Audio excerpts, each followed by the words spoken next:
Our dev team has been so busy updating the Command app to make it more and more amazing for agents like me and you. And so I can't wait to tell you about a couple of the updates. Let's go.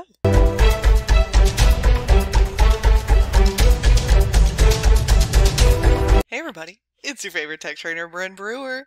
Today we're going to go over some command updates. So I'm just going to get into my app. Here's my app, you can see. And up here at the top, if you click on your name like this, and then you click on your profile, you're going to see this lovely little 201 Plus Club badge. Now you'll have this if you have 201 contacts or more in your command. So make sure that you're using command, you're importing your contacts, you're working your contacts using the monthly neighborhood nurture, and once you get those 201 contacts in there, you'll get this 201 club badge just like me. Let me see your badges in the comments below. I can't wait to see how many of our agents are in the 201 Plus Club. See you next week.